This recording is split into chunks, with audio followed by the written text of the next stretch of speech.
Well, everybody, what's cracking and welcome back. The one and only Petros and Money show is on the air right here on your home of the Dodgers, AM 570, LA Sports. If the show sounds slightly different, it's because we've moved up into our locker room area. We have some very special guests, Matt, for a very special promotion for the 90th anniversary of one of the great United States sports institutions of all time. We are very proud to be inside the locker room, brought to you by Core Water. Start your new year right with pH balanced Core Water, ultra purified and balanced with electrolytes for the perfect pH. Be true to your core. And we actually have a studio audience here, and we got the Harlem Globetrotters in the house. We got two of them. It is the 90th year. 90 years. The Harlem Globetrotters have been peddling their basketball wares to this fine country and internationally. They will be here in town this weekend, Saturday and Sunday at the Honda Center in Anaheim, on the 16th in Mission Viejo, on the 20th out in Ontario at Citizens Business Bank Arena, and on the 21st, a week from Sunday, at Staples Center. You like it? I got the headbands and the wrist. Do I look like the cable guy? You're looking official right now. Yeah. Official? I'm like the cable guy, look. too. I get a lot of rebounds, not a lot of passing ability, not a lot of shooting ability. And you use all 6 fouls. No handles, yes. A lot of fouls, a lot of anger. When we first announced Yes. that we were going to be doing this, I got a text from Jeannie Buss, who said, please share with the audience who may not understand what the Globetrotters meant. The Globetrotters in the 40s and 50s would do the NBA a favor by allowing their champion to play them in an exhibition at the end of the NBA season. Throw him a bone. Threw them a bone, and they said that went a long way to establishing the NBA as a legitimate association in professional sport, because the Globetrotters gave the National Basketball Association their blessing. And we have Definitely. two of the great Globetrotters here. One of them so deep in the game, Buckets Blakes. That is 14 years with the Harlem Globetrotters out of the University of Wyoming. Yeah. Let's go Cowboys! Let's go Cowboys. And we have the Gato himself, El Gato Melendez, who's only in his 3rd season out of Puerto Rico. So before we get too deep into what's going on and everything happening, can you guys tell us, because Matt's talking about this 90-year history and how far the Globetrotters have come. One thing actually even before that, where's your home? Do the Globetrotters have a home? Like they said there's retired numbers. Where are they hung? Where's the home of the Globetrotters? Well, I'm from Phoenix, Arizona, and the corporate office is there now, but it's going to move to Atlanta. We just got bought out October of 2013, and our parent company, which is Hershon Family Entertainment, are based out of Atlanta. So by June of this summer, that Phoenix office will be closed. So those jerseys have been moved to Atlanta. All right, see, there is Not a place. a bad spot. There's Obviously, a place. NBA TV there, Turner there. Coca-Cola. So a good spot, and I believe we're going to have the NCAA Hall of Fame located in Atlanta as well. So a perfect place for the Harlem Globetrotters to call home Atlanta. El Gato, let's start with you, and feel free to weigh in here as well, Buckets. But we got going with the history. How important is the history to the two of you who are now doing this in 2016, and how much of that original Globetrotter tradition is carried on today? Well, in my case, I'm born and raised in Puerto Rico in 90 years. I'm the first Puerto Rican in 90 years. So, I grew up. The firstborn Puerto Rican. La Historia. Puerto Rican. En la historia, sí. And for me, the first time when I saw the Globetrotters was in Scooby-Doo. So I've been watching Globetrotters since I was a little kid, but I never had the chance to see them live. So growing up in a baseball environment, the first thing you get under the tree was a baseball, a bat, a glove, go outside in the park and bat and hit and pitch. And I was not interested at all. It was all about basketball. Now, went to the University of North Carolina, and now with the Harlem Globetrotters, it's like I'm carrying all this tradition now from Carolina, Harlem Globetrotters, and now I'm the Puerto Rican, first Puerto Rican there, and now I'm representing Puerto Rico and all Hispanic community around the world in the United States. So I'm for me, it's a weight. It's a big responsibility to carry that, and I know he feels it too every time that we talk Spanish around here, and the community reacts, and it's good. It feels some really, love really for good. Puerto Rico. Yeah. I mean, come on. is good. Boricua morena.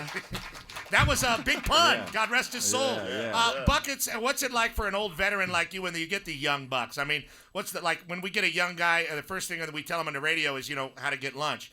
What do you do with a young dude who's like, I've been on the Globetrotters 14 years. Here's the deal. It's not really water. It's confetti. I mean, what are the bullet points that you have to give a young dude? No. You got to take them under your wing early. Like the veterans, when I got to the team, they were definitely, they wanted to let me know what I was a part of. Like you mentioned the history, the illustrious history of the Harlem Globetrotters. So that's what you do with the young bucks. You let them know when you get to this team, there's some things that happen for us to get to this 90th anniversary point that were very big, breaking the color barrier in the game of basketball, breaking the gender barrier, playing in places, where there's lots of anti-Semitism and, going to places where leaders wouldn't even shake the hands of Goose Tatum and Meadowlark Lemon and those guys. So these new guys need to know what they're a part of so they get a better understanding and they appreciate it more. And then not only that, they were picked for a reason.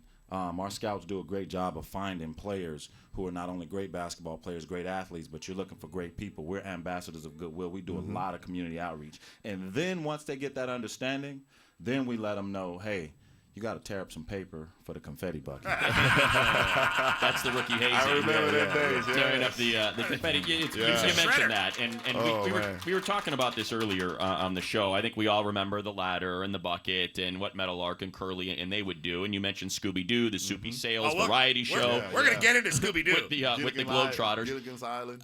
Gilligan's Island. Yeah. How much of the Globetrotter experience, and if you want to get more details, HarlemGlobetrotters.com, is still sort of true to that era of Globetrotters?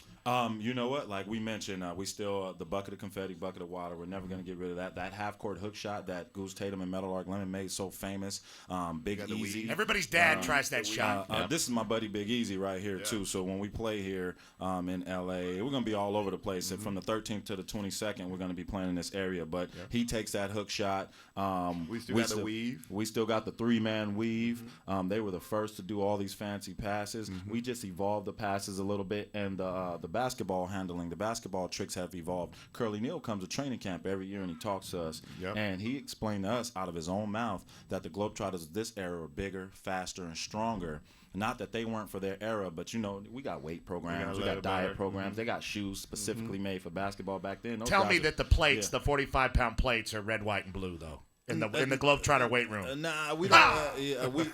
Hey, you know what? But I'm gonna throw that out there. Yeah, put it out there. Throw that out Just there. paint them. I might bring you with me to inspire them because you got a lot of energy, and I have a question. I'm very passionate about this, and we made a big deal out of this on the show when it happened.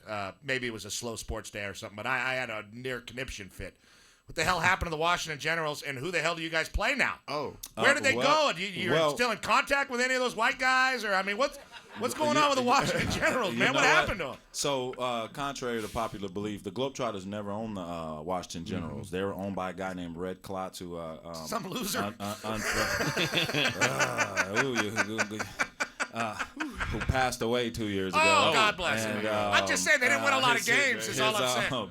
His son-in-law took the reins, and evil son-in-law. You know what? I don't think those guys were evil. They just weren't as talented. Yeah, you can't mistake. Well, who do you guys play now? Well, the World All-Stars. Who are there? Exactly. Exactly. We're gonna play them here. You'll get a chance to figure out who they are. We don't know. We didn't start but they're all stars. No, they trying to break the Generals losing record. Exactly. The Generals beat. You're doing a good job of beating up the World All Stars. Yeah, so far. So they beat us in 1971. The Washington Generals did, but we weren't born, so it wasn't our fault. No. Yeah, you got to talk to Curly. And the World All Stars have never beaten you yet? No. Every time. But they got better shooters, though. They got better shooters. What's the closest? Have you ever gone into overtime? No, but we've gotten close to getting into overtime. We've hit some last second shots to win the game. There was nothing personified losing like the green and gold of the Washington Generals. I'm just not sure if I can get behind the World All Stars. It feels weird, but it feels weird to see a different uniform on the other side. But actually, it just increased the competition and the fun. I could do 4 hours of this. Tell me, honestly, do the generals show up with you guys? Like, do you guys like take the same bus and like, no, or they're totally different hotels? Don't even talk to me. No, so different. The All Stars. Like I said, they were the All Stars. Yeah, any of these guys. different bus. Different bus. It depends on if we're in a small town. Sometimes it's the same hotel, but bigger cities, it's not. Different meal times. The Globetrotters started off playing in these small towns, so we still pay homage to them because they helped us grow over these years. It's 90 consecutive seasons. So when you go to a smaller town, sometimes there's only one hotel, and the other one you don't want to stay in. So if Town's not big enough for the both of you. If there is two, one of them you probably really don't want to stay in. So but when we're in bigger cities like this, different hotels. Let's say I caught El Gato getting ice cream or something with one of the point guard of the World All Stars. Just a friendly thing. You're on the road. Small town. Maybe tired of soda the fountain.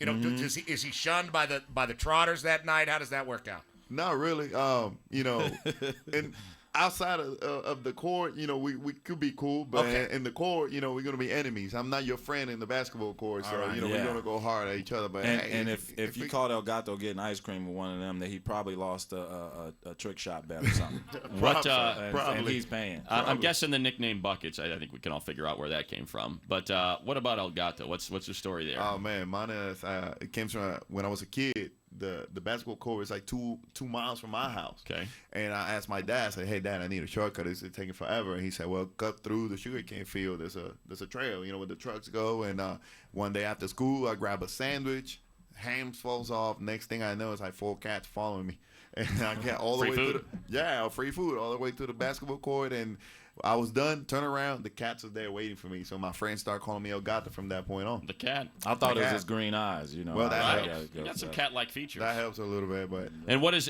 we saw Buckets spinning the ball on his way in. What I assume ball handling is kind of your specialty, Buckets. Are Buckets your specialty? I can score. I can dribble. I can pass. I'm a floor general. So, okay. I can do a lot of things, and I can dunk. I do all of the stuff. So I'm what you call a floor general. I can pretty much be on any spot in the court. We are all over this, and we're going to do another segment with the Trotters. HarlemGlobetrotters.com. They're in town. Take your family to go see the Harlem Globetrotters. Yes. Be a part of history. It really is a special thing and a great American. We got commercialism, we got jazz, and we got the Harlem Globetrotters in this country. And we got Buckets and the Gato here. I like that you guys are representing what the Globetrotters get on. Here's what we need to do.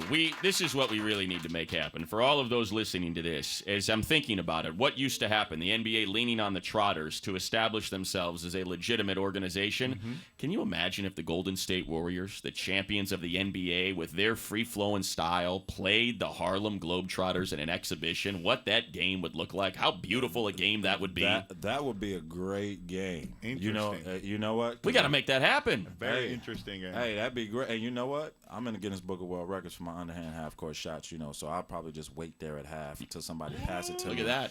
And drop it, and then get back on defense. Better I'll percentage. Be back. Better percentage from half court than DeAndre's got from the free throw line. And you're doing it underhanded, right there. What? A lot better, to be honest with you. A lot better. Yeah, a lot better than his free throw percentage. I used to dunk with Vince Carter back in the day, so that in North Carolina. Yes, sir. So that helps a little bit. There you go. That helps a little bit. Victor Brick, what's up? I'm telling you, Buckets, man, El Gato, feeling you and all the Harlem Globetrotters in the 90 years of incredible basketball benevolence that you have brought to this planet. Thank you. You had mentioned it early. There you are, sort of conduits of peace through hoop. I grew up in New York City, the 5 boroughs, where basketball is a religion, and we always bow down to the Harlem Globetrotters. I appreciate you. Thank you. You know what? Always. I like how you put that in like a philosophical sort of. Right? I felt that from you. All day. So pretty. All day. Hey, benevolent. How about Meadowlark Lemon? I mean, the people who he was carrying the torch for so many years, the spiritual torch of the Harlem Globetrotters. For sure. What did he mean to you guys, and what did he mean to the planet? Well, not only what he meant to him, his family, but what he meant to us is, I mean, he was a trailblazer. Without him, there would be no us. Without Goose Tatum, there would be no Meadowlark. Yep. So Meadowlark was inspired by someone too. But I'll tell you the type of impact that he had. There was video. I went to his funeral. There was video that they showed of him and he's with world leaders and popes and presidents and emperors. Yep. And he sat down with them like he would sit down with anybody else. With and a then family also member. in that same video, he was with just regular citizens that he seen they stopped at a gas station, and he picked this little girl up, and he was talking to her the same way he would talk to the Pope or an emperor or a president. And that was the beauty of that guy, and what he brought to the table. And that's why the Globetrotters are still around for 90 consecutive seasons, because of players like Meadowlark Lemon, who treated everybody as equals, and no one was bigger than anyone else, no matter what position they were in this world. So that's what he meant to the planet. He brought joy to everybody in the same aspect. What's changed in 14 years, Buckets? What's changed in 14 years? When I first got to the team, we had a competitive team. I came in as a competitive player. We don't do that anymore because we have new owners. I noticed my teammates are coming in ready to do radio, ready to do TV, ready to do our ABCs of bullying prevention program, our Cheer for Character program. When I first got to the team, it was only a few of us who were capable of speaking in public. So it's not only from a basketball standpoint, but from and overall, it got back to what it was, because Meadowlark and Curly and Geese, they were so diverse. Yes. They weren't just great basketball Yes. players. Geese Osby turned down the Chicago Cubs to play for the Harlem Globetrotters. A lot of these guys had NBA offers, Major League Baseball offers, and they turned those down to get with the Globetrotters. But when you seen them on TV, they were so eloquent when they spoke. They dressed nice. And so that's what I've seen change in the last 14 years. I've seen guys and girls, because we do have women on our team, We got ladies, 3. go from being just a player to a complete player who can be capable of getting off the court and giving back to the community. And that's important. 2 great guys that we've had today for 90 years of the Harlem Globetrotters. They're in town, Bucket Blakes, and, of course, El Gato Melendez. We're having a wonderful time, and I would imagine for you guys, even NBA people or anybody playing a sport, it's hard to travel. It's hard to go around. Yes. It's hard to be away from home. You're from all the way in Puerto Rico. It's hard to live out of a suitcase in a hotel. What is it that keeps you going? I could imagine that it's reaching out to young people. Well, like you said, those smiles, seeing a 6-year-old with a 70-year-old great-grandfather, laughing at the stuff that we doing in the court every time, going visiting hospitals, it's things that we cannot control, but just bringing those little moments, those little smiles that can make that little kid or that person eat better that day.